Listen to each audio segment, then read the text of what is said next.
Kıymetli Emel dostları, değerli misafirler, hepiniz Emel Fikir Kültür Konferansları'nın bu haftaki programına hoş geldiniz. Bu hafta bizler için önemli bir hafta. 23 Şubat Numan Çelebicağı'nın şehit edilişinin yıl dönümünü anacağız. Ayrıca geçtiğimiz hafta içinde Profesör Doktor Kemal Karpat'ın vefatının 2. yıl dönümünü andık. Yine geçtiğimiz hafta bugünkü konuşmacımız Doktor Metin Ömer'in dedesi hayata gözlerini yumdu ve bizlere veda etti. Hepsine öncelikle Allah'tan rahmet diliyoruz. Yattıkları yer cennet olsun. Bu haftaki konuşmamızda, programımızda açılış konuşmamızı vakfımız yönetim kurulu üyesi ve Emel Dergisi editörü Bülent Tanater Bey yapacak. Buyurun Bülent Bey. Tamam. Çok teşekkür ediyorum. Bu vesileyle herkese hoş geldiniz diyorum. Bilmiyorum sesim kalitesi nasıl, yüksek geliyor mu? Herkes duyabiliyor mu? Gayet iyi. Tamam. Bugün kısa bir açılış konuşması yapmamı Zafer Karata rica etti benden. Ben de kıramadım. Pek böyle halkın huzurunda çok fazla konuşma yapmayı seven bir insan değilim ama görevden de tabii kaçacak durumda değilim. Çelebi Cihan'ın zannediyorum 2 gün sonra ayın 23'ünde 102. ölüm yıl dönümü. Maalesef çok kötü şartlarda şehit edildi ve bugüne değin onun nasıl öldürüldüğüne dair ciddi hiçbir bilgiye sahip değiliz. Çelebi Cihan'ın kimliğine dair ve ne yaptığına dair herhalde aramızda bilgi sahibi olmayan insan yok diye düşünüyorum. Onun hayatını burada anlatmak çok uzun zaman alır. Yaptığı işlerin önemini vurgulamak vesaire, bunları hepiniz biliyorsunuz. Ben sadece bugünkü konumuzla da bağlamak için onun bize bıraktığı miras konusunda kısa bir iki cümle sarf etmek istiyorum. Bugün Çelebi Cihan'ın şehadetini anarken onun bıraktığı mirası öne çıkartmalıyız diye düşünüyorum. Neydi onun mirası? Bu öncelikle daha sonra Milli Marş olarak kabul edilecek olan Antetkenmen şiirinde açıkça belirtilmiş aslında. Çelebi Cihan karanlığa gömülmüş yurduna ışık saçmak, milletin yarasını sarmak, onun gözyaşını silmek için yola çıkarken bilip görmeyi temel argüman olarak öne sürüyor. Eğer halk bilinçlenmezse, iki kardeş birbirini görmesi, 1000 yılda yaşasan, kurultayda han da olsan yine bir gün mezarcılar gelip seni gömerler diyor. Evet, bilmek, görmek için çalışmak, akılla çalışmak lazım ve bu Çelebi Cihan'ın en temel, en önemli mirası. Bildiğiniz gibi 1783'te Rus Çarlığı'nın esaretine giren Kırım yurdundaki Kırım Tatar aydınlanmasında Birinci Dünya Savaşı'nın yarattığı olağanüstü koşullarda zirveye kurultay hükümetine götüren süreçte en önemli rolü İsmail Gaspralı, Hasan Nuri, Bekir Emektar ve benzeriden başlayarak bütün bir öğretmenler ve öğrenciler silsilesi oynadı. Bugün de doktorasını Türkiye'de tamamlamış olan Metin Ömer kardeşimiz bize Romanya'dan Dobruca'ya göç etmek zorunda kalmış olan Kırım Tatarlarının 1889'da kurdukları ve 80 yılı yakın bir süre işleyen Müslüman seminerinin tarihçesini ve onun gerek milli duyguya gerekse Kırım Tatar Milli Hareketi'ne olan katkısını anlatacak. Teşekkür ediyorum. Herkese hoş geldiniz. Bütün şehitlerimize ve ölülerimize Allah'tan rahmet diliyorum ben de. Teşekkür ediyorum. Bülent abi çok teşekkür ediyoruz. Metin Ömer 1987'de Romanya Mecidiye'de dünyaya geldi. Lisansını Köstence Ovidius Üniversitesi Tarih ve Siyasal Bilimler Fakültesi Tarih Bölümünde 2006-2009 yılları arasında tamamladı. Yüksek lisans diplomasını aynı fakültenin Dünya ve Avrupa Siyaseti programından mezun olarak 2011'de aldı. 2018 senesinde Hacettepe Üniversitesi Sosyal Bilimler Enstitüsü Tarih Anabilim Dalı'nda doktora tezini başarıyla savundu. Yayımladığı kitaplar arasında Mecidiye Müslüman Semineri, Belgeler ve Hatıralar kitabı bulunmakta ve kitabın ön sözü Kemal Karpat tarafından yazılmış. İki Dünya Savaşı arası dönemde Romanya'dan Türkiye'ye göçler kitabı da Romence olarak 2020'de basılmış ve ön sözü Profesör Doktor Hakan Kırım tarafından yazılmış. Bu kitabın Türkçesi hazırlık aşamasında. Metin Ömer akademik kariyerine Köstence Ovidius Üniversitesi, Ovidius Bilim, Kültür ve Maneviyat Enstitüsü'nde devam etmekte. Metin Ömer aynı zamanda 2015 yılında Ankara'da toplanan Dünya Kırım Tatar Kongresi'nde Kırım Tatar Milli Meclisi ve Kongre Başkanı Refat Çubarov'un teklifiyle Dünya Kırım Tatar Kongresi Yönetim Kurulu üyeliğinde sürdürmekte. Ben sözü Metin Bey'e bırakıyorum. Buyurun Metin Hocam. İyi günler, teşekkür ederim. Ben bir sunum paylaşmak istiyorum eğer.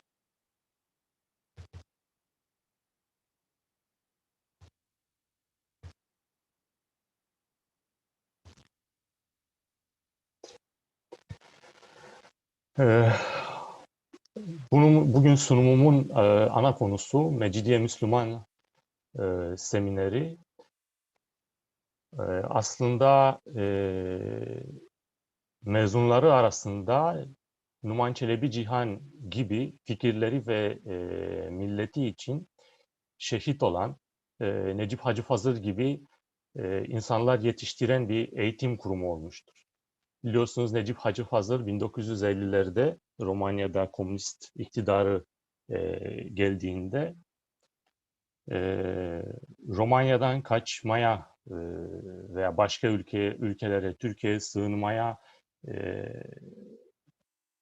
şansı olmasına rağmen, fırsatı olmasına rağmen ben Numan Çelebi Cihan gibi ölmek istiyorum, vefat etmek istiyorum, milletim için canımı vermek istiyorum diyerek Romanya'da kalmış ve komünist Securitate tarafından öldürülmüştür.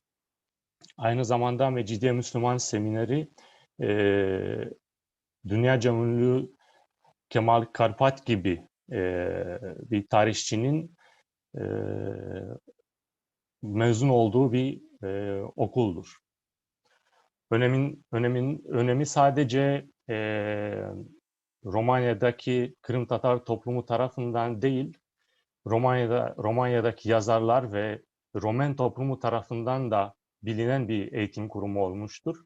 Öyle ki örneğin 1935 yılında yayınlanan Karasu romanın ana kahramanlarından birisi şair Mehmet Niyazi'dir. Şair Mehmet Niyazi, Mecidiye Müslüman Semineri'nin hocalarından ve Romanya'daki aslında dünyadaki Kırım Tatar Milli Hareketi'nin canlandıran şahsiyetler arasındadır. Romanda Ion Valerian'ın yazdığı romanda, Karasu adıyla romanında ve Karasu aslında Mecidiye'nin eski adıdır. Mehmet Niyazi'den bahsettiğinde yazar neşeli bir tonda açık sözlü, erkeksi bir görünüşe sahip olarak tasvir ediyor Mehmet Niyazi'yi ve aynı zamanda Mehmet Niyazi'ye şu sözleri söyletiyor. Dindaşlarımı savunmak için neler yapmadım? Gazete makaleleri, kitaplar bastım, toplantılar düzenledim. Boşuna, yalnızım. Kan yerine bunların damarlarından kahve suyu akıyor, diyor roman içinde Mehmet Niyazi.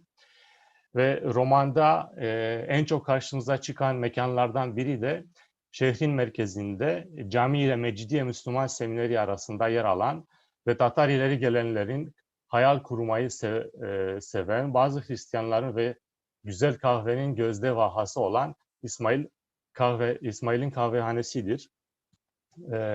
Mecidiye Müslüman Semineri hocaları da gazeteleri okumak ve toplumun karşılaştığı sorunları tartışmak için buluştuğu yerdir ve yazarın sözleriyle Mecidiye Müslüman Semineri hocaları sonuçta Tatarların aydın kesimini oluşturuyorlar. Kabile reislerinin yerini tutuyorlardı. rahat bırakılmak, sadece yaşamak isteyen sıradan sürü, köylerden ve kenar mahallelerden olan fakir insanlar ise onların ardından geliyordu. Mecidiye Müslüman Seminerinin önemi bu eğitim kurumunun fonksiyonundan anlaşılıyor. Bu eğitim kurumu Romanya'daki din hocaları ve Türkçe öğretmenlerini hazırlayan tek okuldu. Bu devlet tarafından tanınan bir haktı ve sadece Mecidiye Müslüman Semineri din hocaları ve Türkçe öğretmenlerini hazırlayabiliyordu. Kırım Tatar Milli Hareketi açısından da bu eğitim kurumundan mezun olan hemen hemen olanların hemen hemen hepsi Emelciler diye bildiğimiz Emel dergisini çıkaran ve Kırım Tatar Milli Hareketi'ni oluşturan insanlardı. Örneğin bu resme bakarsak 1937 senesinde Polonya'da çekilen bu resimde birkaç Mecidiye Müslüman Seminerinde mezun olan ve Kırım Tatar Milli Hareketi'nin önde gelen birkaç şahsiyetini görebiliriz. Örneğin Mustecep Ülküsal, Sebat Hüseyin, Mehmet Vani Yurtsever ve başkaları. Mecidiye Müslüman Semineri 1880 yılında, Mecidiye Müslüman Semineri kuruluşu en başta ilk önce 1880 yılında çıkarılan Dobruca'yı düzenleme kanununda öngörülmüştür. Şimdi 1878'de Dobruca Romanya sınırlarına girdiğinde Roman devleti tarihinde ilk kez bir Müslüman azınlıkla karşı karşıya kalmıştır. Yani topraklarında bir Müslüman azınlığı barındırmıştır ve bu azınlığa karşı nasıl bir tutum izleyeceği, nasıl bir tavır izleyeceği konusunda net bir fikri, çok fazla bir fikri yoktu. Dolayısıyla bu azınlığın entegrasyonu birkaç aşamada düşünülmüştür. Dobruca Osmanlı toprağı olduğu için 1878 senesine kadar ayrı çok farklı bir eğitim sistemi, farklı bir hukuk sistemi, farklı bir idari yapısı vardı. Bunları Roman devleti birdenbire değiştirmeye denemedi. Bunu aşamalı bir şekilde yapmayı tercih etti. Bu ilk aşamalardan birisi de 1880 senesinde yayınlanan Dobruca Düzenleme Kanunu. Bu kanunla Dobruca'daki eğitim sistemi, toprak sistemi, hukuk sistemi, aslında Dobruca ile ilgili tüm alanları düzenlenmiştir. Örneğin 1909 senesine kadar Dobrucalılar, Romen olsun, Kırım Tatarı olsun, başka bir azınlık mensubu olsun, Romanya'daki genel seçimlerinde oy kullanma ve aday olma hakları olmamıştır. Bu sadece 1909 senesinden sonra bu haklara erişebilmişlerdir. Bu kanunun 21. maddesine göre Babadağ şehrinde hocaların ve Türkçe öğretmenlerinin yetiştirmek için devlet tarafından bütçesi sağlanan bir okul kurulması öngörülmüştür. Okul hemen kurulmamıştır. Ancak 1889 senesinde kurulabilmiştir. Babadağ'ın seçilmesi işte tesadüfi değildir. Babadağ'da 1610 senesinde kurulan Gazip Ali Paşa medresesi vardı. Evliya Çelebi mesela bu medreseden bahsediyor ve bu medrese 1880 senesine kadar faaliyetlerine devam etmiştir. Tek değişen husus 1889'da bu medresenin Roman devleti tarafından bu medreseye Roman devleti tarafından yardımlar sağlanması, bütçe sağlanması. Bugün medresenin, şimdi resimlerde medresenin binasını görebiliyorsunuz. Bugün medresenin binası Babadağ'da Şerkiyat Müzesi olarak faaliyete devam ediyor. Yani ziyaret edilebiliyor. Fakat bu 1889'da Babadağ'da açılan medrese 1901 senesinde Mecidiye'ye taşınmıştır. Taşınma sebebi de nüfusun azalması olarak gösterilmiştir. 1878 senesinden başlayarak hatta 1877-1878 Osmanlı-Rus Savaşı sırasında Romanya'dan Türkiye'ye, Osmanlı'ya, daha sonra Türkiye Cumhuriyeti'ne göçler başlamıştır. Bu göçler bazen daha yoğun olmuştur. Örneğin 1890 yılında, 90'lı yıllarında bir açlık sebebinden çok önemli sayıda göçler yaşanmıştır ve Babadağ'ın da bulunduğu Kuzey Dobruca bölgesinde önemli bir nüfus azalması görülmüştür. Ondan dolayı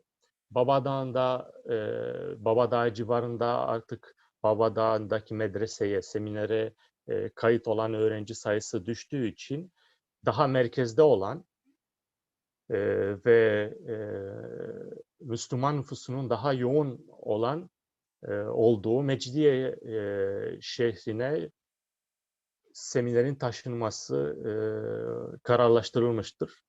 Şimdi Mecidiye'nin Dobruca'nın merkezinde bulunması sadece Mecidiye'nin Dobruca'nın merkezinde bulunması tek sebep olmamıştır. Aynı zamanda o dönemde, aslında bugün de bu durum devam ediyor.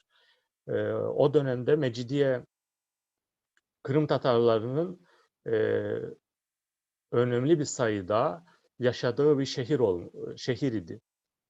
1860'lardan başlayarak Kırım Savaşı sonrasından Kırım'dan Osmanlı'ya yaşanan göçlerle kurulan bir şehir olan Mecidiye, Sultan Abdülmecid'in fermanıyla kurulan bir şehir. Özellikle Kırım'dan göç eden Kırım Tatarları için kurulan bir şehir.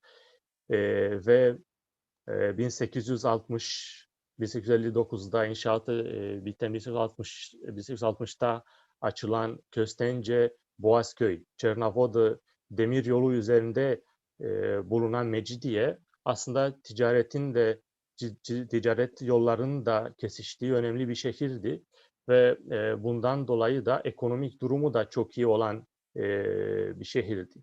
Başka bir özelliği de 1860'lardan sonra yerleşen Kırım Tatarları için Osmanlı idaresi kendilerinin ayrı bir idaresi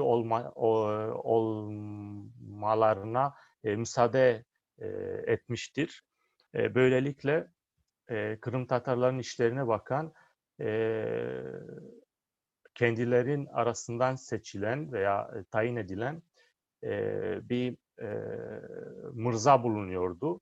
1870'lerde mesela Mirza Said Bey özellikle Kırım Tatarların işleriyle ilgileniyordu ve bu resimde ona ait Mecidiye'de bulunan bir binayı görüyoruz. Bugün artık bu bina yok tabii ki.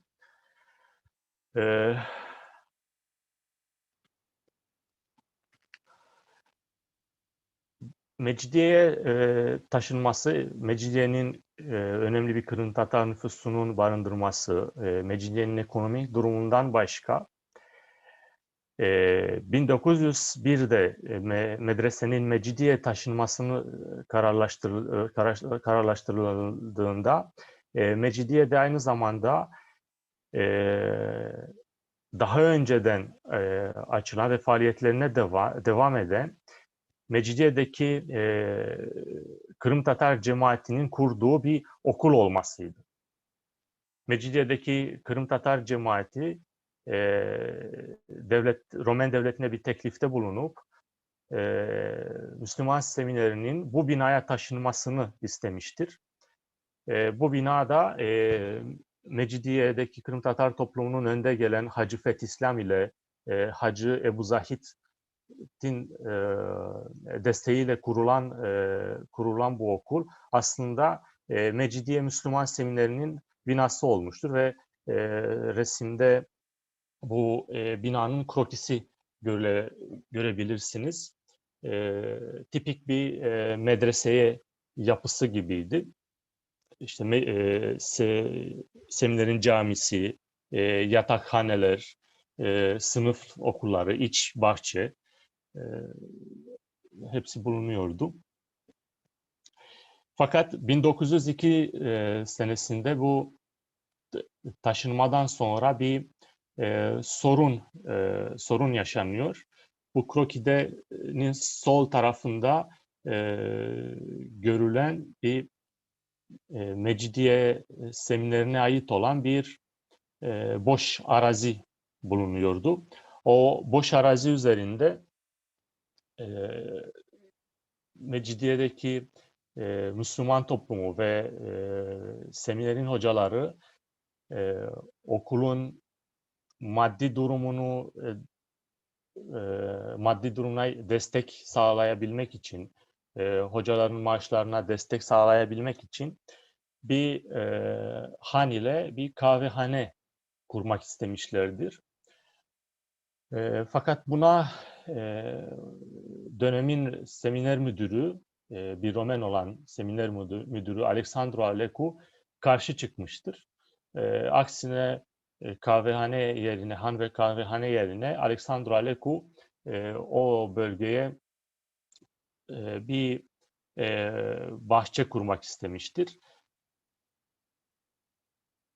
Ve sonunda Alexandru Alecu'nun sözü geçmiştir. Yani toplum, Mecidiye'deki Kırım Tatar toplumu kahvehane ile hanı kuramamışlardır. Yerine bir bahçe kurulmuştur. Şunu da açıklamamız gerekiyor. Şimdi Osmanlı'da medreseler vakıf sistemiyle kendilerine destek sağlayabiliyorlardı. Babadağ'da yani aslında Müslüman semineri de aynı durumundaydı. Babadağ'daki Mecidiye'de taşındıktan sonraki durumda aynı olması gerekiyordu. Babadağ'da ki medrese Gazi Ali Paşa'nın vakfiyesine aitti. Gazi Ali Paşa Babadağ civarındaki birkaç köy ve Babadağ Gölü'nün gelirlerini bu medresenin harçları için bırakmıştır. 1878'de de Romen devleti ile Dobruca'da bulunan Müslüman cemaatinin önde gelenleri arasında yapılan bir anlaşmayla bu vakfa ait topraklar, mallar Romen devletine bırakılmıştır. Bunun karşılığında da Romen devleti medresenin bakımına, hocaların ve sadece medresenin değil, hocaların maaşlarına, medresenin camilerinin bakımına üstleneceğine söz vermiştir. Dolayısıyla medresenin bakımı ve hocaların maaşı bundan dolayı devlet tarafından sağlanması gerekiyordu.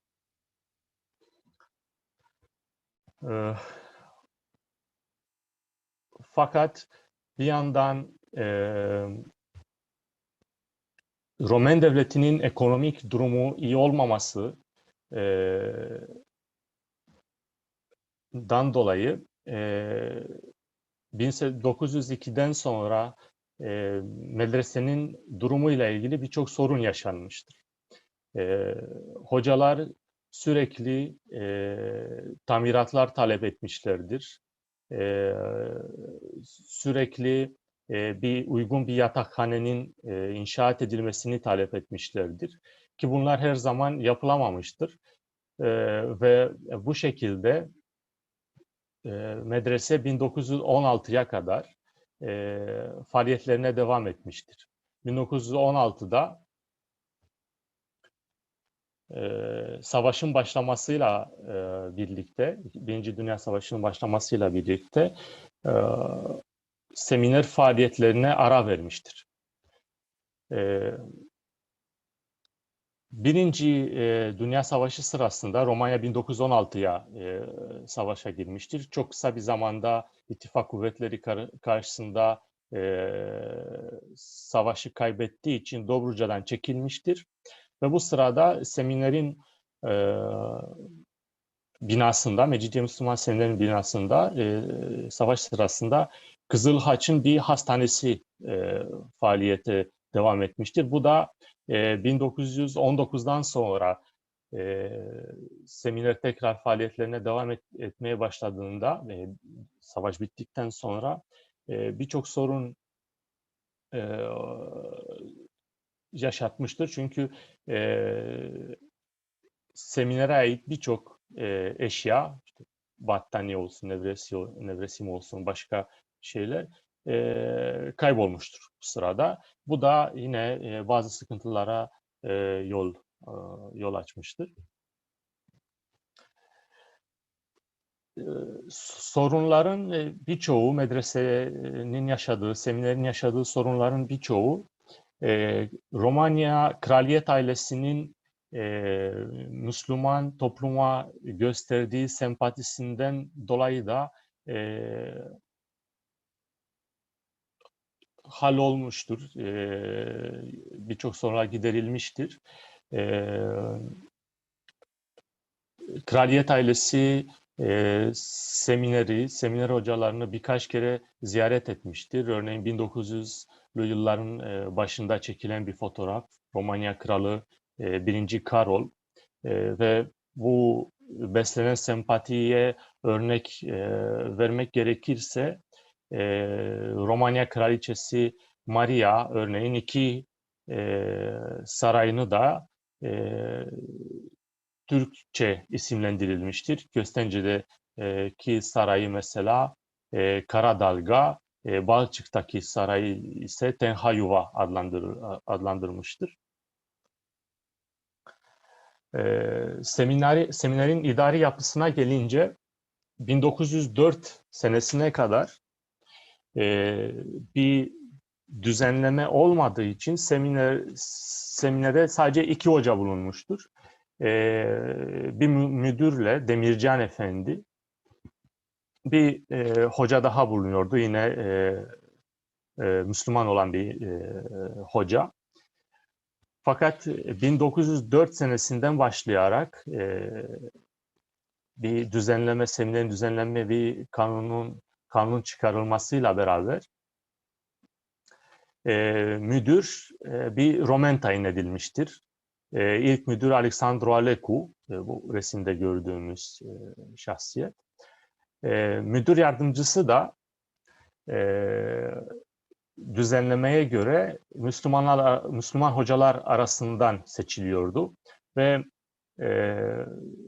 mesela isim vermek gerekirse Sadık Bakı'yı hatırlatabiliriz. Eğitimini İstanbul'da tamamlayan, daha sonra Kur'an derslerini seminerde veren ve genelde İslam diniyle ilgili olan derslerle müdür yardımcısı ilgileniyordu.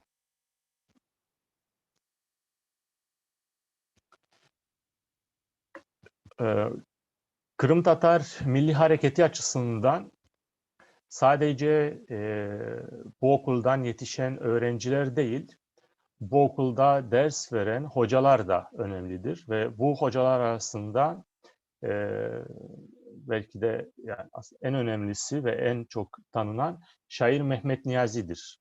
Bu romanda da ismi geçen ve tasvir edilen şair Mehmet Niyazi'dir. Sol tarafta gördüğümüz 1931 senesinde çekilen fotoğrafta ilk sırada sağdan dördüncü sanırım Mehmet Niyazi'nin çekildiği son fotoğraftır. Zaten 1931 senesinde vefat ediyor. Bu okuldan yetişen tüm emelciler, Kırım Tatar Milli Hareketi'ne katılan tüm şahsiyetler Mehmet Niyazi'nin etkisinden bahsediyorlar. Mehmet Niyazi'nin heyecanlı bir şekilde Kırım Yeşilada'dan bahsettiğini, Kırım tarihinden bahsettiğini anlarında yazmışlardır. Mehmet Niyazi'nin dışında Kırım Tatarı olmayan, Arnavut asıllı olan fakat yine de Romanya'daki Müslüman toplumu üzerinde çok etkili olan başka bir şahsiyet İbrahim Temo'dur. İttihat ve Terakki Cemiyeti'nin kurucularından 1898 yılında yanlış hatırlamıyorsam Ulah öğrencilerin yardımıyla Romanya'ya sığınmıştır. Buradaki Romen toplumuna çok iyi entegre olan, çok güçlü bağlantılar kuran ve Romanya'daki Müslüman toplumunun gelişmesine ve çağdaşmasına önemli katkılar sağlayan İbrahim Temo, aynı zamanda Romanya'daki Müslüman toplumunun Romen Senatosu'ndaki ilk temsilcisidir. 1921 senesinde seçilen, Romanya Senatosu'na seçilmiştir. Mecidiye Belediye Başkanlığı da yapmıştır. Ve Kırım Tatar Milli Hareketi ile katılanlarla da bağlantıları çok yakın olmuştur. Mecidiye Müslüman Semineri ile ilgili belgeleri incelediğimde Mehmet Niyazi ile ilgili çok önemli ve bazı tartışmalara son verecek diyebiliriz bilgilere ulaşabildim. 1922 senesinde seminerin hayatında önemli bir olay yaşanmıştır. Şimdi Mehmet Niyazi ile ilgili İstanbul'da okuduğunu, daha sonra Romanya'ya döndüğünü ve 1914 senesine kadar Köstence'deki Türk Lisesi'nde Türkçe hocası olduğunu, hatta bir dönem müdürlük de yaptığını biliyoruz. Daha sonra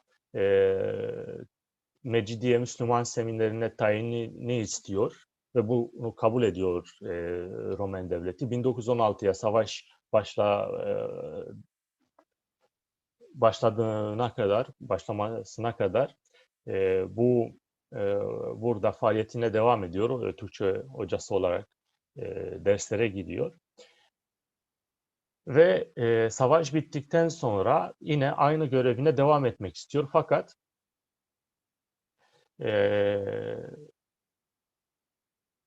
bazı yetkililer bunu kabul etmiyorlar. Neden? En önemli sorun Mehmet Niyazi'nin diploması bulunmaması. Yani İstanbul'daki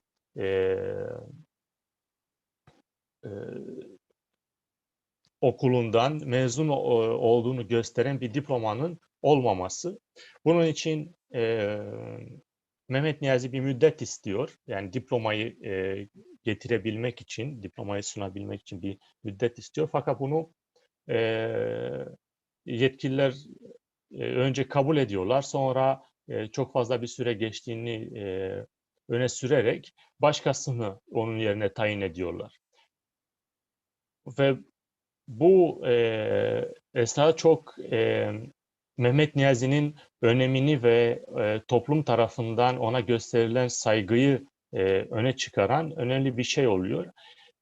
Dobruca'daki hemen hemen tüm Müslüman toplulukları, Mecidiye, Pazarcık, Köstence, Silistre vesaire vesaire'deki önde gelen şahsiyetler Romen yetkililerine dilekçe yazıyorlar ve diyorlar ki Mehmet Niyazi gibi bir Türkçe hocası bulunamaz. Biz onu seminere tekrar atanmasını istiyoruz. Sağ üst tarafta o dilekçeye imza atanların bir kısmını görebiliyorsunuz. Ve bu sırada da Mehmet Niyazi İstanbul'daki okuduğu okulundan diplomasını getiriyor. Sağ alt tarafta o diplomanın Romence tercümesini bir kısmını görebilirsiniz. Maalesef orijinali belgeler arasında yoktu. Fakat bu diplomadan şunu anlayabiliyoruz. Çok tartışılan bir konuydu. Mehmet Niyazi'nin doğum tarihiyle ilgili 1877-1878 Osmanlı-Rus Savaşı sırasında doğduğu diye geçiyor genelde kaynaklarda. Günü ve ayı öğrenememize rağmen kesinlikle 1877 senesinde doğduğunu bu diplomanın tercümesinden anlayabiliyoruz. Çünkü bu yazılıyor. Sol tarafta da 1914'te Mehmet Niyazi tarafından yazılan Köstence'den Mecidiye Müslüman seminerine atanmasını isteyen dilekçe.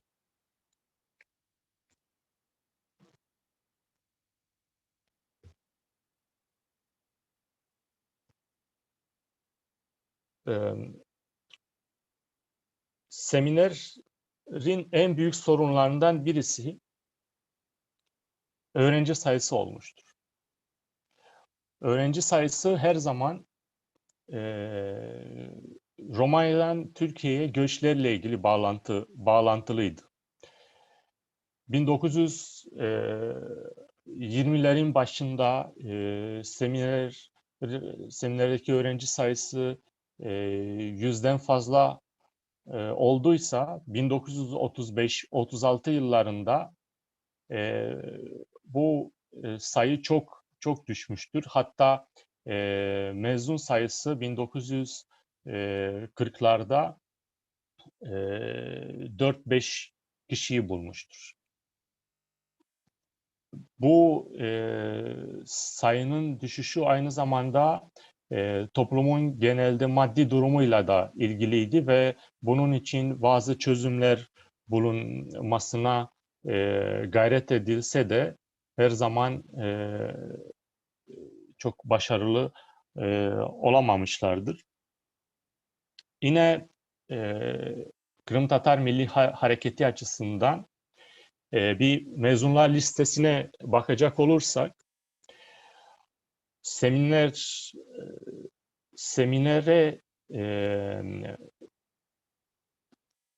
öğrencisi olan veya mezun olanlar arasından çoğu Kırım Tatar Milli Hareketi'ne katılmıştır. Bunlar Romanya'daki Kırım Tatar Milli Hareketi'nin önde gelen isimleri ya seminerin derslerine katılıp bazı sebeplerden dolayı mezun olamamışlardır. Müstecep Hacı Fazıl gibi, Müstecep Ülküsar gibi savaşın başlamasıyla İstanbul'a hukuk okumayı tercih etmiş. Fakat yine de ilk önce seminere kayıt olmuştur. Veya resimde gördüğümüz soldaki Ethem Kurtmola veya sağdaki Necip Hacı Fazıl gibi mezun olmuşlardır. Tabii ki bu isim listesi çok fazla devam edebilir.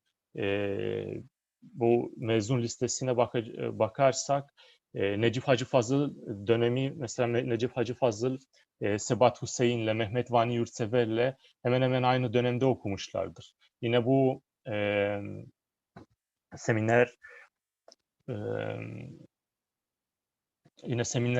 seminerden mezun olan Ali Osman Bekmambet'i hatırlatabiliriz.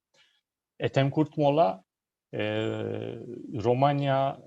Romanya'da Tulça müftüsü ve 1937 ile 1940 yılları arasında Romanya'nın ilk ve son tek baş müftüsü olmuştur. Kırım Tatar Milli Hareketi ile yakınlığı şundan anlaşılmaktadır.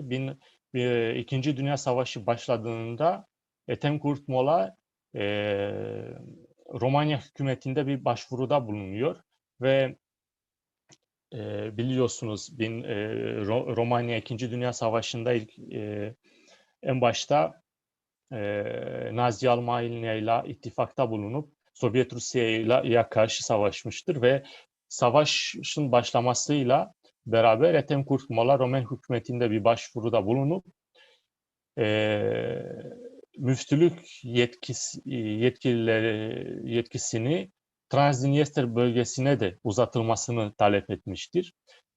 Transdniester aslında bugün bildiğimiz Transdniester bölgesi değildi. Roman ordusuyla Nazi Almanya ordusu Sovyet topraklarına girdiklerinde Kırım'a kadar ulaşmışlardır ve Kırım'ı da Transdniester ismi altında bir idari bölgesinden yönetiyorlardı. Dolayısıyla Başmüftü aslında Transdniester bölgesinin yetkilerini uzatılmasını talep ederken Kırım'ı düşünmüştür. Hatta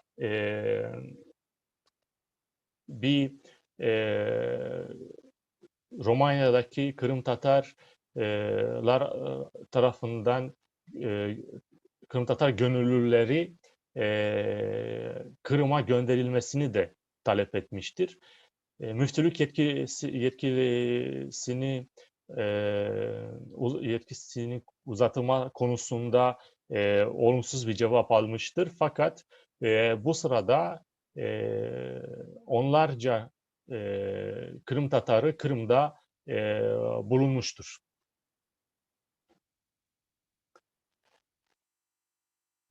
Yine Mecidiye Müslüman Semineri ile ilgili daha sonra Kırım Tatar Milli Hareketi'nin önemli bir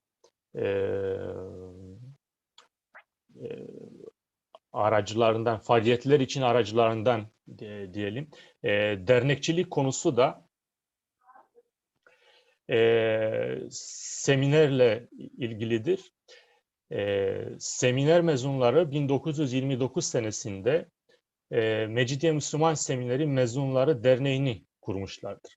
Ve sol taraftaki bu tüzüğün ilk sayfasında bu kurucuların bir kısmının isimleri geçiyor. Bu isimlere bakarsak eğer İkinci Dünya Savaşı'ndan önce vefat etmemiş olsalar, Selim Abdülhakim gibi, diğerlerinin hemen hemen hepsi ya Necip Hacı Fazıl gibi komünist iktidarın gelişinden sonra ilk senelerde vefat edenler ya da daha sonra Kırım için, Kırım'la ilgili faaliyetleri için hapise atılanlar, Ethem Kurtmola, Mustafa Ahmet gibi şahsiyetler görebiliriz.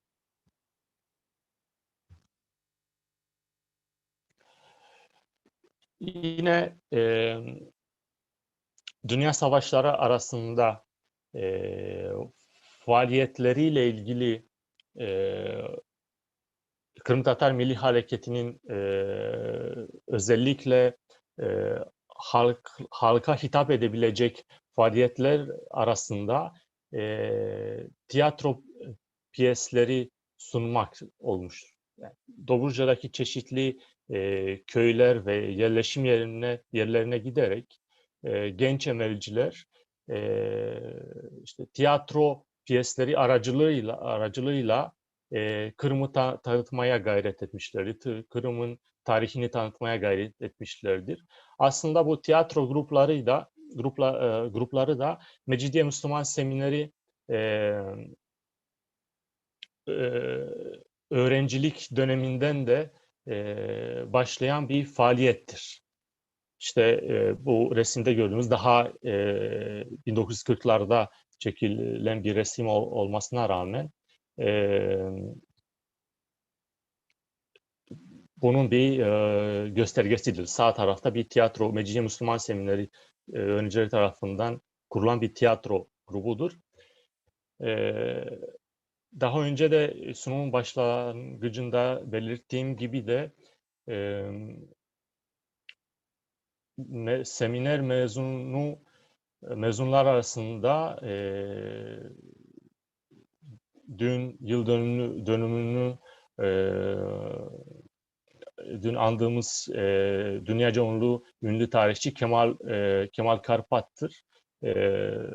1942 senesinde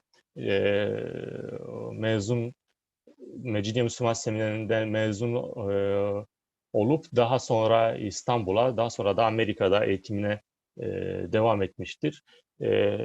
Sağ tarafta sınavda kendisinin yazısıyla Tevfik Fikret'le ilgili bir yazısını görebilirsiniz.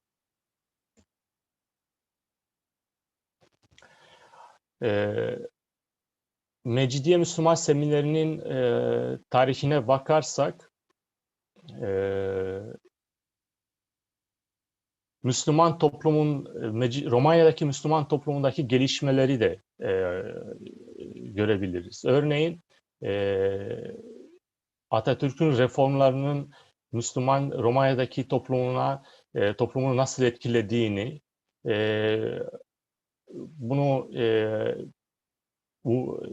üniformadan mesela görünebilir. Bu üç resim, üç ayrı dönemde çekilen resimler 1900'ların başında, 1936'da ve 1940'da veya 41'de son resim.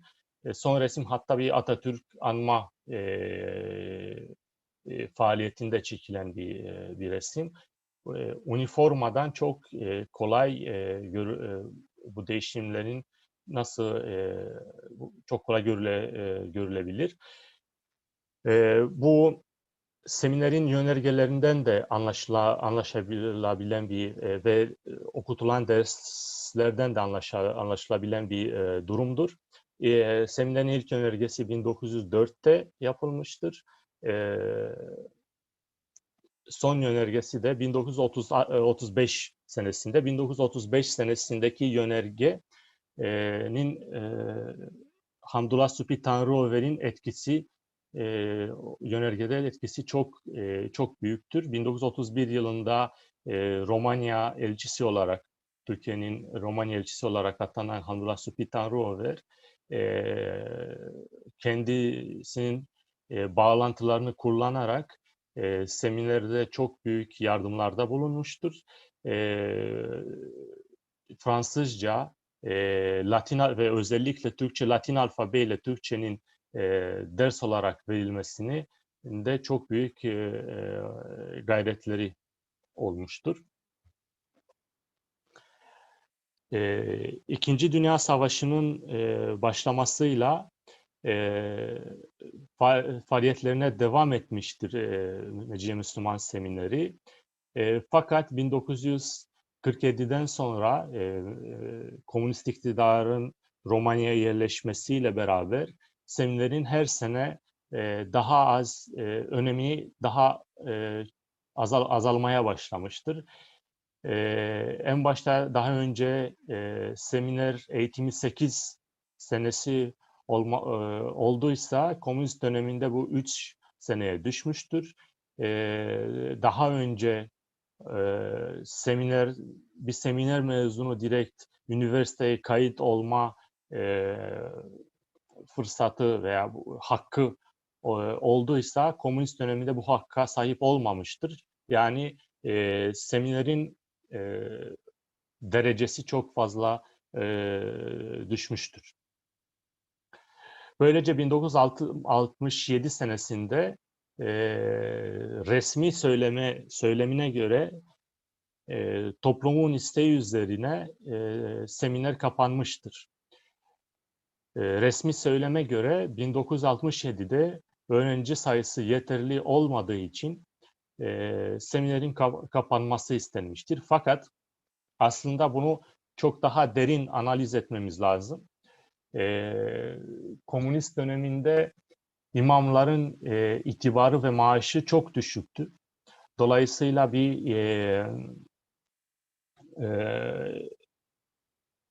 imam aslında bir imam maaşıyla geçinemiyordu.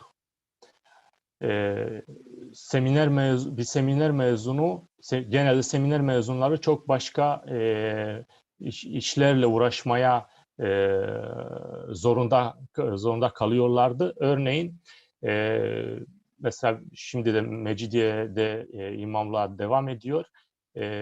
Bir imam semineri bitirdikten sonra şoför olmaya tercih etmiştir. Kapandıktan sonra seminer binası, seminerin yerine komünist iktidar bir elektrik santral ve kimyasal yıkama yeri olarak kullanmıştır ve bina çok yıpranmıştır. Bugün çok az bir kısmı, birkaç duvarı ayakta kalmıştır. 1989 devriminden sonra seminerin tekrar açılması için bazı girişimlerde bulunulmuş. 1995 senesinde de Türkiye Cumhuriyeti Cumhurbaşkanı Süleyman Demirel'in de katılımıyla bugün de faaliyetine devam eden ve Mecidiye Müslüman Seminerinin devamı olarak gösterilen Kemal Atatürk Ulusal Koleji açılmıştır. Bu kolej Romanya-Türkiye devletler arasında imzalanan bir protokol çerçevesinde faaliyetine devam ediyor. Türkiye Devleti İslam dini ve Türkçe hocaları, öğretmenleri gönderiyor ve müdür yardımcısını atıyor.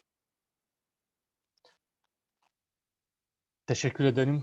Sanırım süremi biraz aştım. Umarım yorulmamışsınızdır. Metin Hocam biz teşekkür ederiz. Aslında süreyi de gayet verimli kullandınız diyebiliriz. Soruları almadan önce ben birkaç hatırlatma yapmak istiyorum.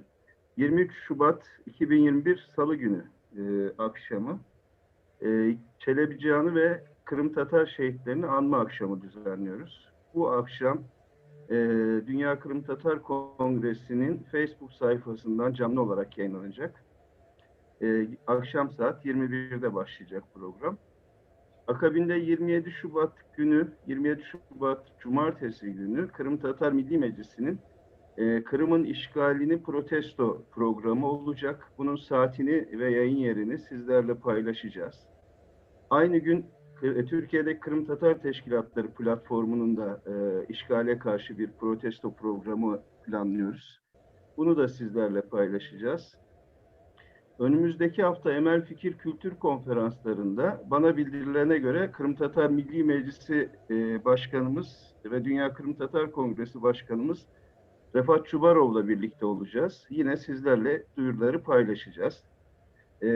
Hem Facebook'taki yayından gelen sorular hem de burada şu anda soru sormak isteyen arkadaşlarımız var.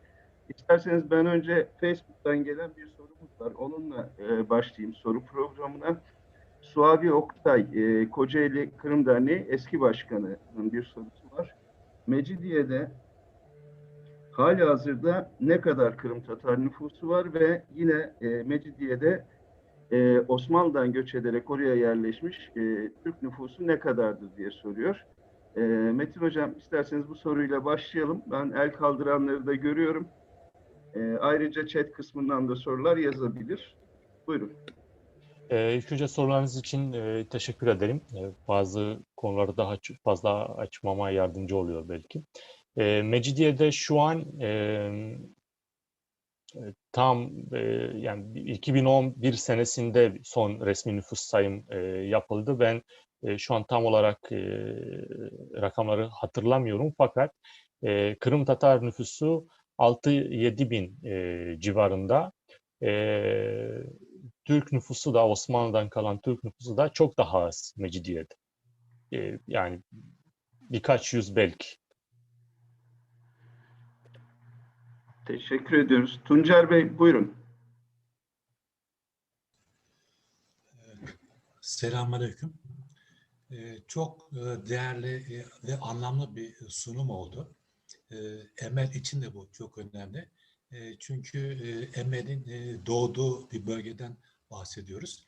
O bakımdan Dobruca'yı tanımamız açısından ve Dobruca'daki bu Emelcilerdeki koru alevlendiren Seminer Müslüman'la ilgili olarak bir takım bilgileri de ben hem kısacasını paylaşmak istiyorum ve sorumu daha iyi anlayabilmek için de bu kafamdakileri sizinle paylaşmak istiyorum.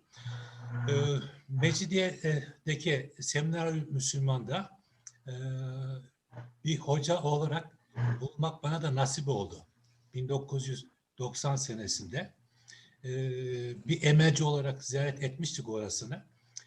O binada halk oyunları çalışması yapılıyordu. Ben de o yıllarda Kırım Derneği'nde halk hocalığı faaliyetlerim devam ediyordu. Nihayetinde işte bayağı bir süre orada bir Kırım halk oyunlarından örnekler sergiledik, figürlerden falan bulunduk ve kasetler falan da bıraktık. Daha sonraki yıllarda işte bizim yine tarihçi arkadaşımız Hakan Kırım'la bana o kısa bir şeyin dersin etkisinden falan bahsetti. Tabii bu bahsettiğim 90 yılı hemen o Çavuşesku'nun o despot zulümünden sonra olan bir şey. Ve hemen bu benim gittiğimde de 90 yılında da orada bizim Kırım Tatarlar teşkilatlanmıştı. Yine bu bahsettiğimiz Romanya Tatar Türklerin Demokrat Birliği faaliyetleri vardı. Mecidiye'de çok aktif bir şekilde devam ediyorlardı. Velhasıl biz bu seminerde şeyimizi geçirdik. Böyle bir faaliyetimiz oldu. Aradan bir 20 yıl geçti. 2010 yılında tekrar gitme kısmet oldu buraya. Bu yine Ömer'in bahsettiği Atatürk Koleji, oraya da gittik baktık. Fakat o Atatürk Koleji Seminer Müslüman binasının olduğu bina değil. Belki yanında, belki yakınında. Ben o zamanı hakikaten büyük bir üzüntüye kapılmıştım. Yani böyle semineri aramıştım o şeyde falan. Sadece orada birkaç tane yıkık duvar görmüştük. Ve bu üzüntümü belirten de yazıyı da kaleme almıştım. Bizim, yani bunu tarihçi arkadaşlarımız için belki faydası olacaktır. Kırım Bülteni'nin 67. sayısında Ağustos-Kasım 2010 bunu internet üzerinden görebilirler. Yani oradaki benim işte şikayetlerim, şikayetlerim yer alıyor. Hakikaten bu tür şeyler bizim bir tapumuz. Ahmet Hamza çok bahsederdi. Yani herhangi bir cami, herhangi bir okul bizim tapumuz. Bu Seminer Müslüman da bizim için bir tapu. Çünkü Kırım Tatarlarının muhaciretteki önemli bir kalesi Dobruca ve Dobruca'da da bu milli kimliğin uyanmasında çok büyük roller üstlenmiş ve bu sunumda bahsedilen pek çok insanla da o gün tanışmıştık. Bugün Ömer bahsetti, 96 yaşında vefat ettiğini söyledi. İşte Ali Bek, Osman'la da o zaman tanışmıştık. O zamanlar belki bizim yaşlarımızdaydı o insanlar. Fakat böyle bir zaman geçti. O zaman işte 90'lı yıllardan sonra bu seminarın içerisindeki malzemeleri yavaştan çalındığını, hatta şeylerine kadar, kiremitlerine, kalaslarına kadar yağmalandığını ve maalesef de bizim toplumunda buna sessiz kaldığını, bir şey yapamadıklarını gördük. Ancak orada falan o yıllarda güçlü bir şeyimiz vardı. Teşkilatımız vardı. Araştırdığım zaman buranın işte tapısının olmadığından, burada başka tarihi kalıntılar bulunduğundan buranın tekrardan geri dönmesini, yani tekrardan restore edilmesinin zor olacağını söylediler. Fakat bana göre bir bahane. Şimdi bütün bunlardan sonra soruma geliyorum.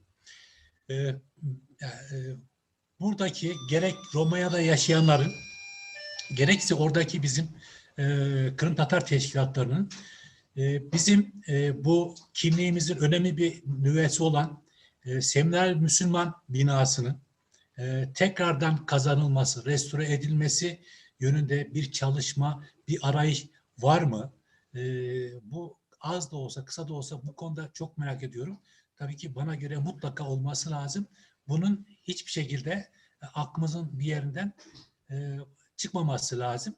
Yani bu bizim oradaki teşkilatlarımızın birinci gündemi olması lazım. Ben bilmiyorum o teşkilattan olan kimse var mıdır? Ama bu mutlaka böyle olacağını düşünüyorum. Ve bu şekilde de ben sormuş olayım. Tekrardan teşekkür ediyorum. Sağ olun. Şimdi bugün Mecidiye'ye gelirseniz seminerin, Mecidiye Müslüman seminerinin yerini görelim derseniz ana caddeden ilk önce bir boş alan görürsünüz. Boş, toprak sadece. Biraz dikkatle bakınca belki bir ara sokaktan giderseniz hamam kısmının olduğu binanın duvarları ve çatısı da, kubbeli çatısı da onu görürsünüz ve ne güzel dersiniz. Çünkü gerçekten güzel bir binayı andırıyor. Seminerin binasının restorasyonuyla ilgili iki ana sorun var. Veya işte bunlar bahane edilerek bu restorasyon sürekli erteleniyor. Birincisi seminer tarihi bina olarak geçiyor. Tarihi bina olduğu için kanunlara göre bunun orijinaline uygun bir şekilde restore etmeniz gerekiyor. Yani yapısı eskiden neyse o şekilde olması lazım. Bunun güçlükleri de eskiden bu seminerin yapısıyla ilgili hiçbir fikrin olmamasıydı. Yani birkaç fotoğraf o kadar.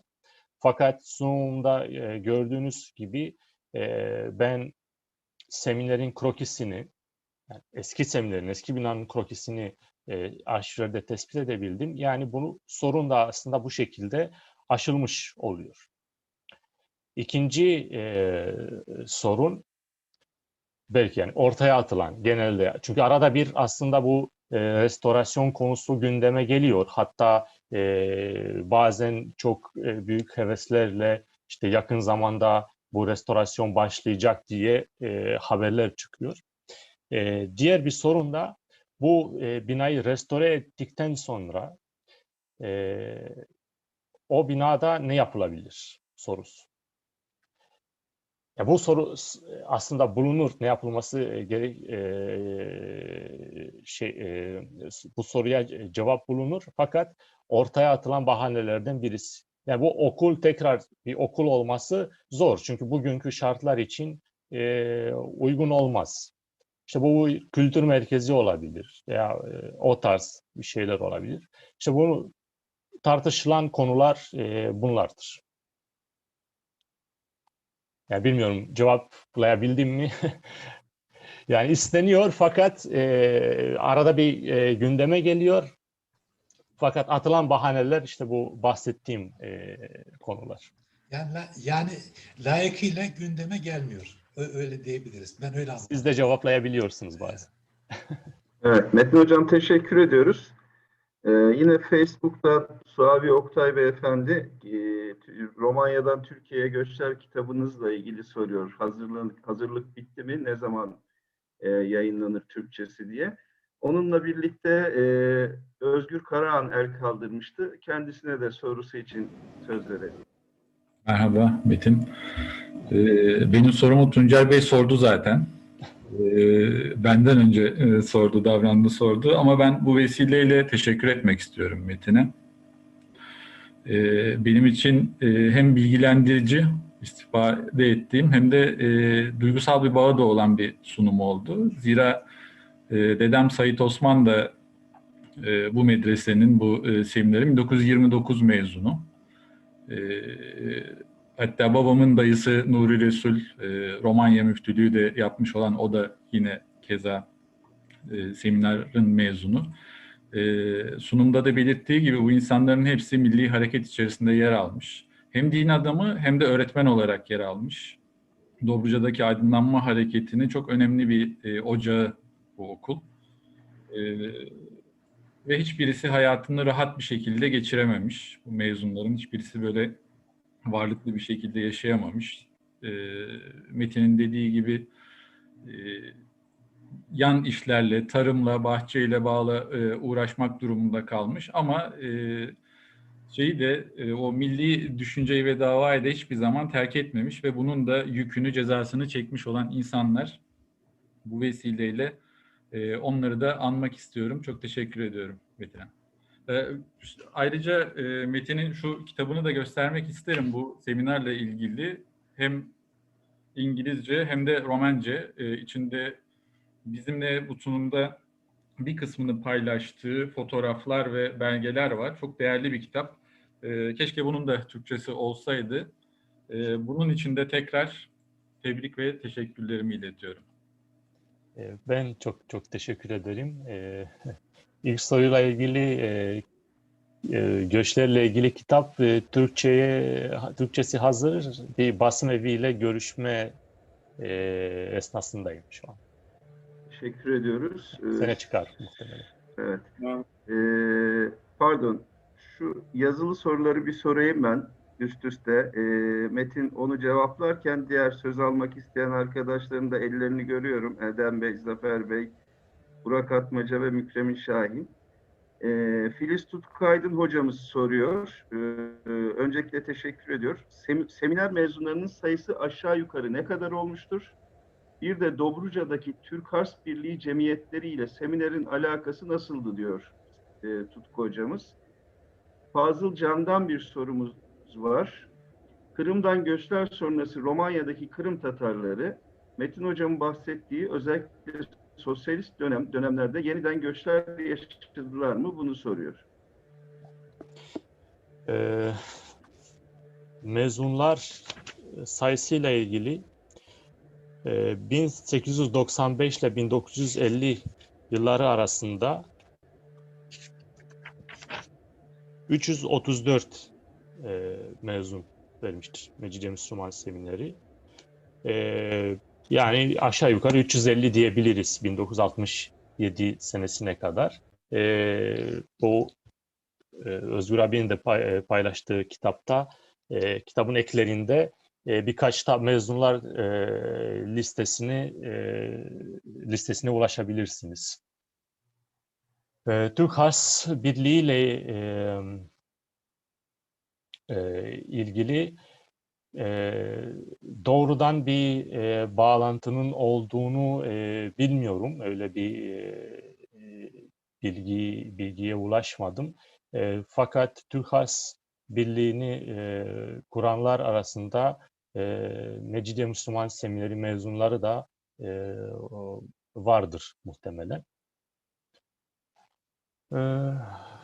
Göçlerle ilgili evet sosyalist döneminde de göç yaşanmıştır. Fakat Dünya Savaşları arası veya 1878 sonrası gibi yoğun bir göçler olmamıştır.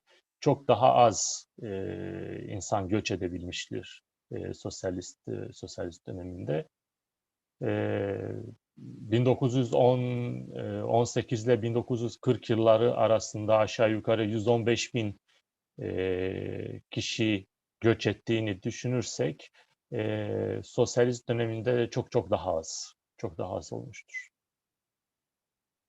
Evet, Eden Kurtasan Romanya'dan sorusu var. Buyurun Eden Hocam. Teşekkür ederim Namık Bey. Tabii ki ben de Metin'i tebrik ederek başlamak istiyorum. Yanımda Bükreş'ten selamlıyoruz. Siz yanımda Şefkat amca da var.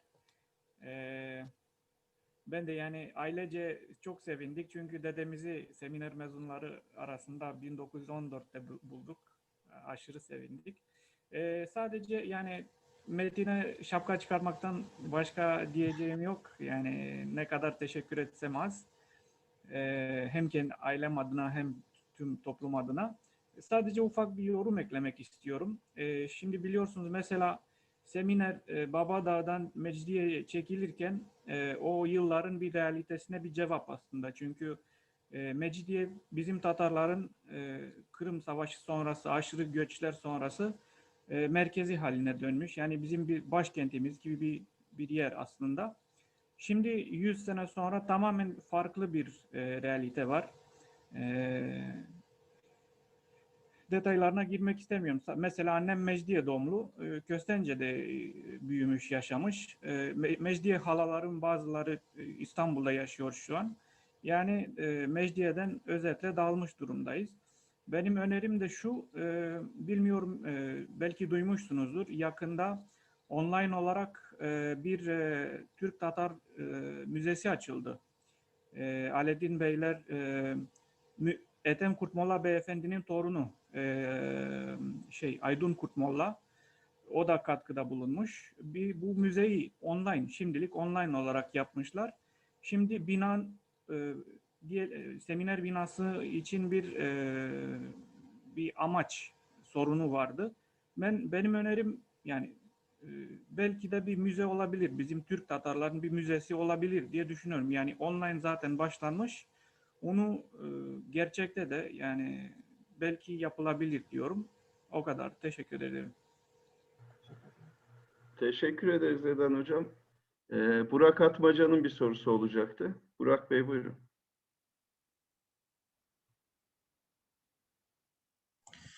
Merhaba Metin, sunumun için teşekkür ederim.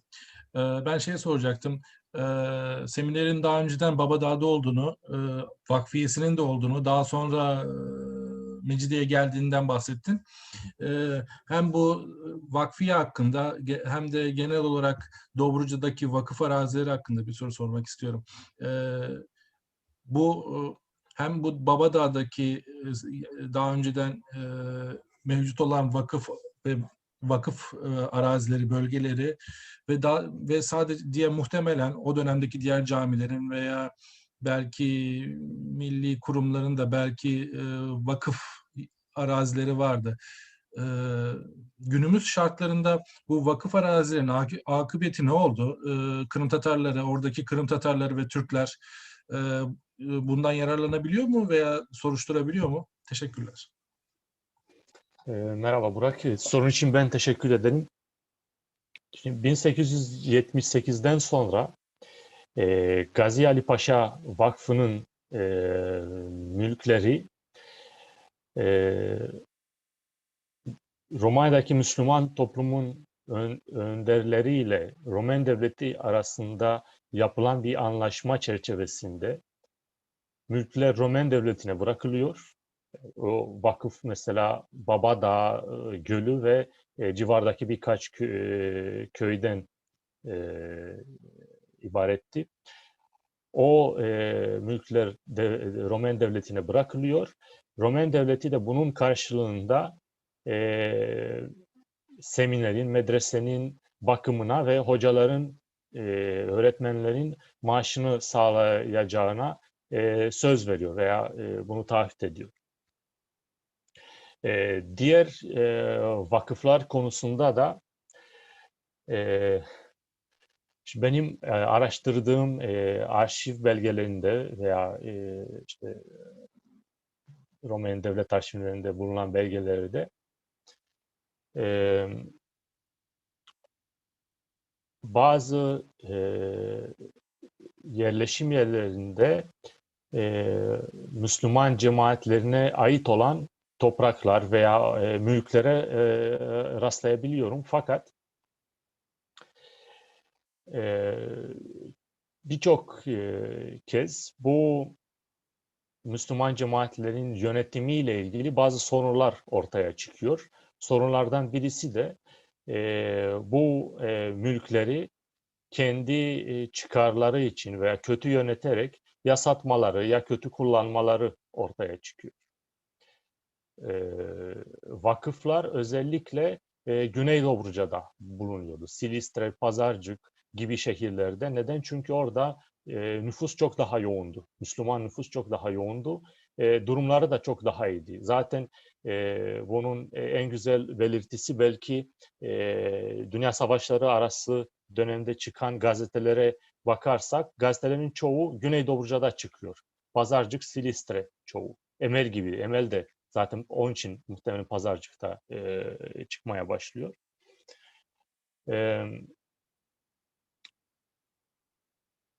Bu toprakların bir kısmı hala müftülüğe ait.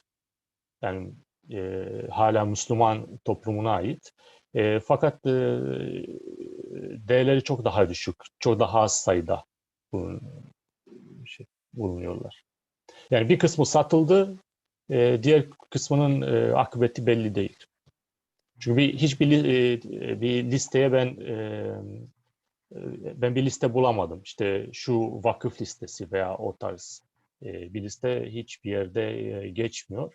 Arada bir sadece bu tarz sorunlar olunca, işte şikayetler olunca, işte şurada bir kahvehane vardı mesela, bir han vardı veya o tarz bilgilere ulaşabiliyoruz. Evet, teşekkür ederiz. Aslında tabii bu soruyu cevaplarken hemen bir iki soru da oluştu. Özellikle bu Gazi Alp Paşa Vakfiyesi'nin Roman hükümetine devredilirken Roman hükümetinden ya da devletinden alınan taahhütname öncelikle yazılı bir taahhütname mi yoksa bu sadece şifai olarak dilden dile gelmiş sözlü bir taahhütname mi? Bu bir merak konusu oldu ve bununla ilgili olarak bu taahhütname doğrultusunda devlette yönelik Romanya'daki Tatar toplumundan ya da Türk toplumundan bir takım girişimler oldu mu? Bununla ilgili dava açmak mümkün değil mi diye de Bülent Bey soruyu biraz daha açtı. Bu arada Zafer Karatay da el kaldırmıştı. Ben ona da söz vereyim. Bu iki soruya birlikte cevap verirseniz sevinirim hocam. Buyurun Zafer abi.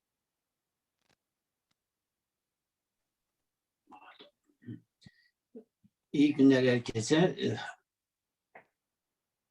Mecidiye Müslüman seminerinin ne kadar önemli olduğunu Metin Ömer'in şahsında görüyoruz ve seviniyoruz. Hakikaten o seminerin ikliminde yetişmiş olanların ektiği tohumlar 1930'la 40 yıl arasında bizim milli hareketimizdeki yetişen kadrolar ve o kadroların bugünlere yansımasını Metin Ömer'in şahsında görüyoruz.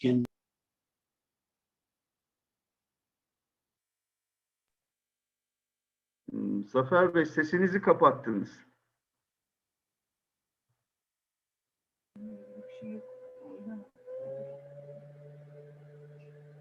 Zafer abi sesinizi kapattınız. Maalesef soru gelmiyor ve konuşmanız gelmiyor şu anda. Ha, yok iş kapatmadım ama kendi kendine kapandı herhalde. Bir şey olabilir. oldu. Olabilir.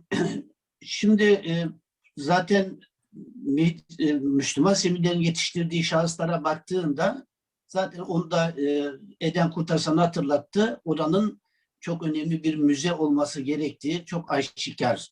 İşte 2018 senesinde ben Dobruca'ya gittiğimde Köstence Belediyesi'nde bir ödül töreni vardı. Dobruca'nın Yıldızları gibi hatırımda kaldığı kadarıyla. Orada büyük bir kitapçık basmışlardı. Ödül verilen insanlar, işte Dobruca'nın gururu olan, yıldızları olan Onlar içerisinde Kemal Karpat ve Mehmet Niyazi de yer alıyordu. Zaten bunları bile yapmak Romanya'nın uluslararası prestiji açısından da çok önemli bir müze olacağı buranın aşikar. Benim sorum esasında bu Numan Çelebi Cihan'ın şehit edilmesi vesilesiyle işte onun bize bıraktığı Antep Kemen Milli Marşı ile ilgili olarak.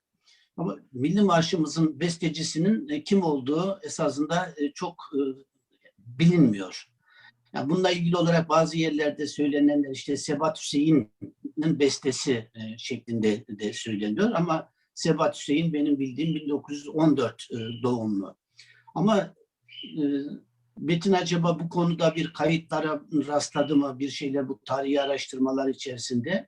Neticede 1917'deki kurultay döneminde Mehmet Niyazi'nin o dönemde Romanya müftüsünün de Kırım'a gittikleri, oralarda bulunduğu, Müstecip Ülküsal'ın da kurultayı açıldıktan sonra oraya gittiğini biliyoruz. Belki başkaları da var. Bilmiyorum kaç kişi Romanya'dan Kırım'a Cumhuriyet kurulduğu zaman gitti.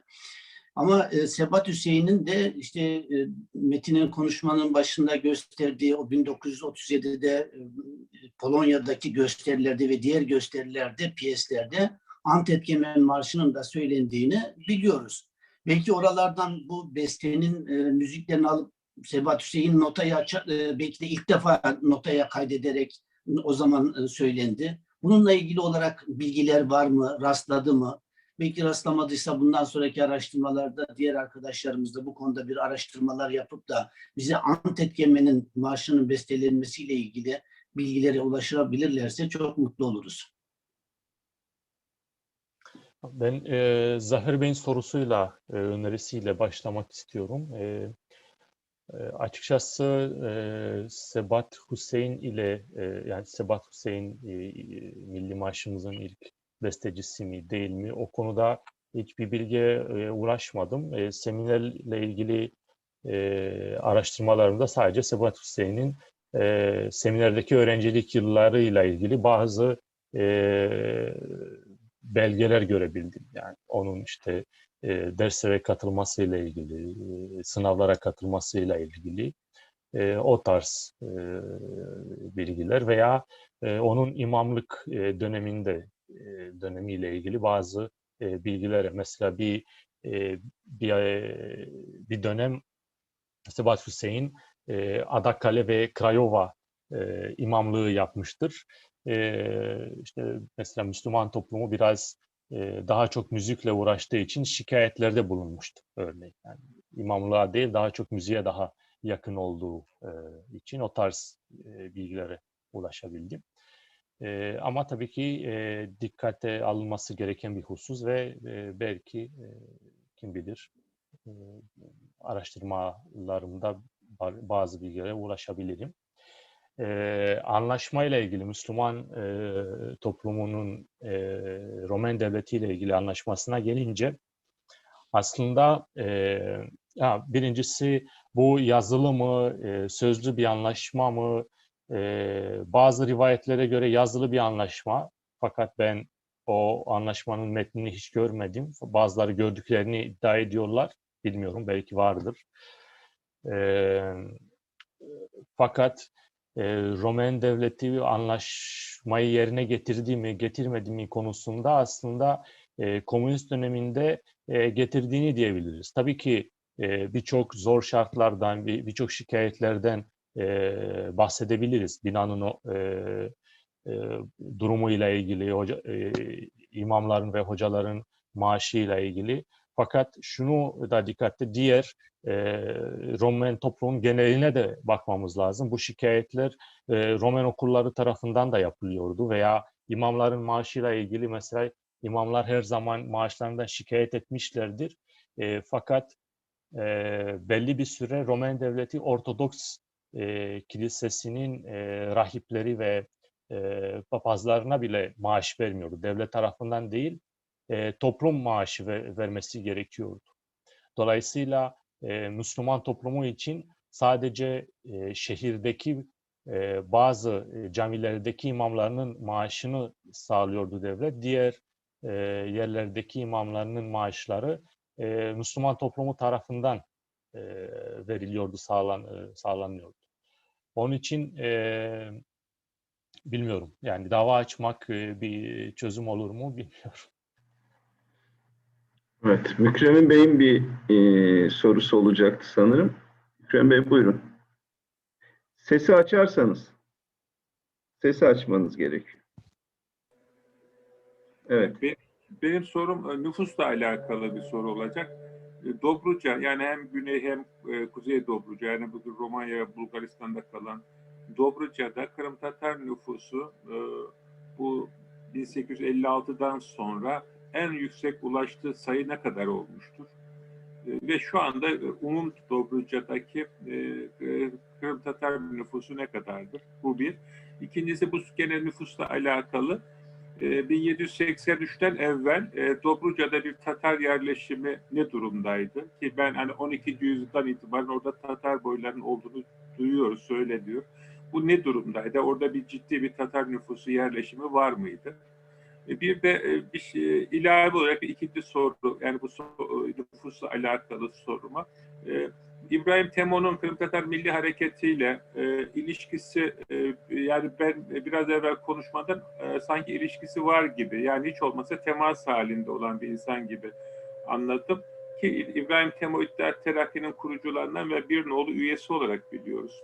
Ve yani Türkiye'nin yakın tarihinde önemli bir isim. İttihat Terakki gibi bir önemli bir olgunun bir nolu üyesi. Dolayısıyla bunun Kırım Tatar Milli Hareketi ile olan ilişkisi ne seviyedeydi? Ve bu konuyla ilgili biraz bilgi verir misin? Nüfus konusunda 1878'de Kuzey Dobruca Romanya sınırları içerisine girdiğinde bir Fransız diplomatik raporuna göre Dobruca'daki Türk-Tatar nüfusu yaklaşık 90 bin idi. Romanya'daki yapılan resmi nüfus sayımına göre 1930'da yapılan resmi nüfus sayımına göre ve o dönemde Romanya sınırlarına hem Kuzey Dobruca hem Güney Dobruca dahildi. 170 bin Türk ve Kırım Tatarı sayılmıştır. Bunları dikkate alırsak muhtemelen en büyük sayı 200 bini geçmiştir. Çünkü 1930 senesine kadar Dobruca'dan önemli bir göç yaşanmıştır. Yani 1920'lerde mesela nüfusun çok daha yoğun olduğunu varsayabiliriz. 1878 öncesi de önemli bir Kırım Tatar nüfusu olduğunu, hatta Altın Orda döneminde Nogay Han'ın merkezi Dobruca'da olduğunu biliyoruz. İshakça'da,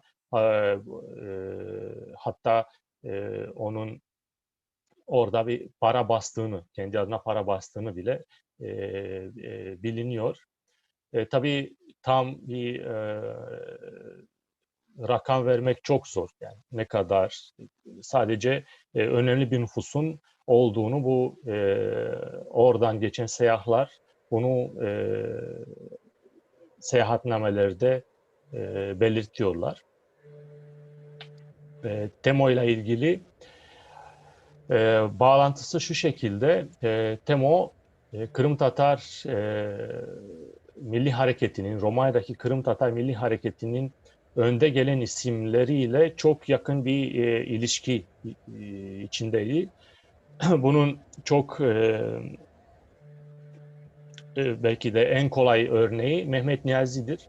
Mehmet Niyazi 1912'lerde Birinci Dünya Savaşı öncesi çıkardığı gazetelerde Temo o gazetelerin en önemli yazarlarından birisidir.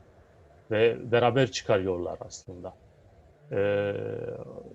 Daha sonra zaten Temo bu toplumun Müslüman toplumunun önde gelen isimlerinden birisi olduğu için yine bu ilişkiler devam ediyor. Fakat tabii hiçbir yerde işte Temo Kırım'la ilgili veya bu faaliyetlere doğrudan bir destek verdiğini söylemek biraz zor.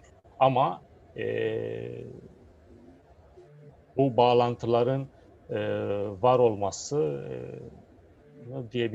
olduğunu diyebiliriz. Evet. Tuncer Bey yazdı. Ant Etkenmen'in bestesi konusunda kısaca bir bilgilendirme yapacak bizlere. Buyurun Tuncer Bey. Şimdi tabii Ant Etkenmen'le ilgili çeşitli rivayetler var ama bana göre Ant Etkenmen en başından beri söylene geldiği şekliyle bugüne kadar geliyor. Yani biz 1917 yılında Kurultay Hükümeti'nin kuruluşunda Cafer Saadettin'in hatıralarında da işte bu şeye giderken namazdan han odasına giderken divan için Cafer Seydahmet Çelebi Can'ın Ant Etkenmen'i söyleniyordu diyor. Yani buradan şunu anlamak lazım. O demek ki bir şekilde bestelenmişti o Ant Etkenmen. 1930'lu yıllarda işte bu Emel Bestesi, tiyatronun artması, metinde sunumda gösterdi, işte o Polonya'ya gidişler, oradaki tiyatrolar. 1937 yılında da Sebat Hüseyin'in Ant Etkenmen'in, yani bunun işte biraz daha marş türünde olması lazım diye bir beste yaptığı bilgisi var. Ama o bestenin bugünkü söyleniş şekliyle ait herhangi bir ibare yok, ortalıkta yok. Yani gerçekten Sebat Hüseyin bir beste yapmış ama o artık nerede kalmış, onu kim kullanıyor? Ve Yalkın Bektaş de bunun kaynaklarında şey yapıyor. Ben açıkçası şimdiye kadar onu görmedim. Dolayısıyla bence Ant Etkenmen hala o şeyini, yani anonimliğini, o orijinalliğini koruyor ve Sebat Hüseyin'in bahsedilen şeyinde, bestesinde pek kullanıldığına dair veya bugünkü günde söylenen Ant Etkenmen'le ilgili bir ilgisine olduğuna dair en ufak bir iz göremedim ben. Bunu paylaşmak istedim. Teşekkür ederim. Teşekkür ederiz Tuncer abi. Eden hocamız burada yazılı olarak bildirmiş. Tabii Facebook'tan da dinleyenler için ben onu okuyayım. Önemli bir bilgi. İbrahim Temo'nun sağ kolu Ali Rıza Kırımzade, Müstecip Ülküsal çocukken Azaplar'a sığınıyor, Azaplar köyüne. Köyde büyük etkisi var. Müstecip Ülküsal'ın babası Hacı Fazıl Bey, bu modernist fırkaya mensup. Yani İttihat ve Terakki Partisi'ne mensup. Hatta daha sonraları Müstecip Bey'in ilk evliliği bu Ali Rıza Kırımzade'nin kızı Saliha ile olmuş şeklinde bir not veriyor. Filiz Tutku Aydın hocamızın bir sorusu olacaktı. Hocam buyurun. Merhabalar Metin Hocam ve herkese merhaba. Çok teşekkür ederim gerçekten sunumunuz için ve her zaman yardımlarınız için bu arada benim de çalışmalarımda. Çok önemli bir noktaya parmak bastınız. Çok ortaya çıkmamış gerçekten kaynakları, belgeleri ortaya çıkarıyorsunuz çalışmalarınızda. Şimdi benim merak ettiğim konulardan biri, daha önce de biraz sizinle konuşmuştuk. Yani genel olarak Romanya'nın oradaki Türk ve Müslüman toplumuna bakışı hakkında, yani bizim daha iyi anlayabilmemiz için, çünkü hani Roman tarihine de vakıf değiliz. Ne diyebiliriz? Yani Romanya bir Rusya mıdır? Oradaki Kırım Tatarların bir an önce oradan gitmesi için mi uğraşmıştır? Yani bu Birinci Dünya Savaşı öncesi dönemde. Çünkü Müstecip Ülküsal'ın hatıralarında hani biraz da olumsuz bir hava. Bir an önce oradaki Tatarların, Türklerin topraklarını Romenlere geçirmek, hani bir nevi kolonileştirmek orayı, sömürgeleştirmek, Dobruca'yı gibi bir politika mı gütmüştür? Yani yeni tarih araştırmalar ışığında Romanya'nın oradaki yine halkımıza olan tavrı nasıl olmuştur? Yani tabii tarihsel olarak soruyorum, komünizm öncesi dönemde. Bir de bu Kırımcılık fikri Mecidiye'deki seminerde Mehmet Niyazi ile mi uyandı? Daha evvelden seminer talebeleri arasında Kırım'a gitme, mesela 1900'lü yıllarda Türkiye'den gidenler var. Bu fikir var mıydı, Kırımcılık fikri? Yani Kırım'a Birinci Dünya Savaşı sırasında yine dönüşler ya da oraya çalışmak için öğretmen olarak gidişler hakkında neler bulabildiniz? Onları sormak istiyordum. Teşekkür ederim. Romen Devleti'nin Türk-Tatar toplumuna karşı tavırları konusunda sanırım en doğrusu 4 döneme ayırmamız lazım. Bir 1878 Birinci Dünya Savaşı, ikincisi Birinci Dünya Savaşı, İkinci Dünya Savaşı, üçüncüsü komünist dönemi, dördüncüsü de komünist dönemi sonrası, 89 devrimi sonrası. 1878'den sonra ilk yıllarda toprak meselesi önemli bir konu olmuştur. Fakat bu çok tartışılan bir konu. Şimdi Dobruca'da Osmanlı sistemi uygulandığı için ve Romanya'da bambaşka bir sistem olduğu için birçok anlaşmazlıklar ve Türk-Tatar toplumu açısından hak ihlalleri olmuştur. Bunun en büyük sebebi miri araziler olmuştur. Romen Devleti'nde miri arazi, miri anlayışı olmadığı için ya toprak sahibi, mülk sahibisin ya da yani bir belge istediler Romen Devleti'nin temsilcileri. Müslümanların çoğu da topraklarını miri sistemiyle işledikleri için bu belgeyi gösteremediler. Bunun başka bir yolu izlendi. Konuşulan veya belirtilen, talep edilen toprakların o şahsa ait olduğunu gösterebilmek için Osmanlı arşivlerine başvuruldu ve Romanya-Osmanlı devletleri arasında bir anlaşma çerçevesinde Osmanlı Devleti bir memurunu bu tapu belgeleriyle Romanya'ya gönderdi ve o tapu belgeleri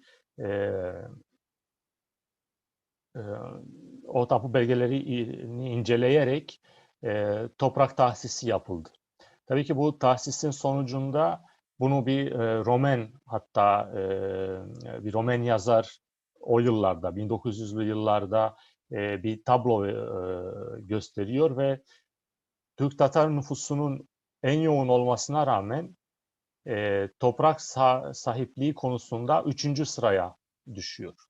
1. sırada Romenler, 2. sırada Bulgarlar, 3. sırada Türkler ve Kırım Tatarları düşüyor. Dünya Savaşları arası döneme bakarsak durum biraz farklı. Romen Devleti'nin en büyük sorunu Dobruca bölgesinde Bulgar nüfusun talepleri olmuştur. Güney Dobruca'yı Bulgarlar hiçbir zaman Romen Devleti'nin bir parçası olduğunu kabul etmemişlerdir. Güney Dobruca'da nüfusunun çoğunluğu Türkler ve Kırım Tatarlar ve onlardan sonra Bulgarlar oluşturuyordu ve Romenler çok daha düşük bir rakamla 3. sıradaydılar. Ve bu çerçevede aslında Türk-Tatar nüfusu Romen Devleti'nin bir nevi müttefiki olmuştur. Ve bunu çok açık bir şekilde Romen önde gelen isimleri, Romen devlet adamları da bunu söylemişlerdir. Bunun tabii sadece bir sempatiden bahsetmekle yeterli olmaz. Bunun bir pragmatik bir seçenek de olmuştur. Çünkü Türklerin ve Kırım Tatarların hiçbir toprak talebi yoktu bu bölgeyle ilgili. O dönem Türkiye Cumhuriyeti kurulmuştu ve Dobruca'yı talep etmiyordu. Yani öyle bir talepte bulunmamıştır. Dolayısıyla hiçbir toprak talebi olmayan bir toplumdan bahsediyoruz ve onun karşısında Bulgar toplumu Bulgar toplumu da hiçbir zaman Dobruca'yı, Güney Dobruca'yı özellikle Romen bir toprağı olduğunu kabul etmemiştir. Bundan dolayı bir sempatiden bahsedebiliriz. Bu sempati sadece devletin aldığı kararlar daha görmemiz mümkün değil. Bunu Romen yazarlar, Romen gazetelerde de görmemiz mümkün. Hatta milliyetçi, Romen milliyetçi tavırlarıyla bilinen gazeteler bile bu sempatiyi göstermişlerdir. Ve çok açık bir şekilde de göç konusunda da bu sempatiyi görebiliriz. Dünya savaşları arasındaki göçlerde bazı Romen devlet adamları Türklerin ve Tatarların Türkiye Cumhuriyeti'ne göç etmelerine karşı çıkmıştır. Bu belgelerde görülüyor. İşte Romen devletine sadık olan bir toplumu niye gitmesine bırakalım? Bulgarlar çoğunlukta olacaklar ve bizim için çok büyük bir sorun yaratacaklar şeklinde bazı ifadeler geçmiş. Tabii ki sonunda göç etmelerine izin verilmişlerdir. Komünist dönemine gelince ilk yılları istisna tutarsak ki ilk yıllarda zaten Sovyet ordusu Romanya'da bulunmuştur. Sovyet devletinin desteklediği adamlar Romanya'yı yönetmiştir. Belki Sovyet Rusya ile karşılaştırabiliriz Romanya'daki durumu. Fakat ondan sonra bir Kırım Tatar milli hareketi veya herhangi bir milli hareketin izin vermemesi, harekete izin vermemeleriyle birlikte topluma karşı çok büyük baskılar olmamıştır. Tabii bunu herkes çok rahat yaşadı diye bir şey anlaşılmasın. Fakat şunu da göz önünde bulundurmamız lazım. Bu sadece Türkler ve Tatarlara karşı bir tavır olmamıştır. Genel toplum zaten zor şartlarda yaşamıştır bu dönemde. Azınlıklar açısından da özellikle Macarlar daha zor bir süreçten geçmişlerdir. Bilmiyorum, cevaplayabildim mi? Metin Hocam çok teşekkür ediyoruz. Bir de bu kırımcılık konusunda seminerde. Evet. Kırımcılık konusunda şimdi maalesef Birinci Dünya Savaşı öncesi seminerin belgeleri yok oldu. Yani hiç muhtemelen savaş sırasında kaybolmuşlar veya yıpranmışlardır. Yani onlara ulaşmak imkansız. Dolayısıyla tam olarak o dönemde yani Birinci Dünya Savaşı öncesi seminerde neler oluyordu yani seminerle ilgili bilgilere ulaşmak daha zor. Yani Kırımcılık fikri Mehmet Niyazi seminerde Mehmet Niyazi dönemi mi öncesi mi ortaya çıktı diyebilmek çok zor açıkçası. Yani bu soruya doğru bir cevap vermem imkansız şu an.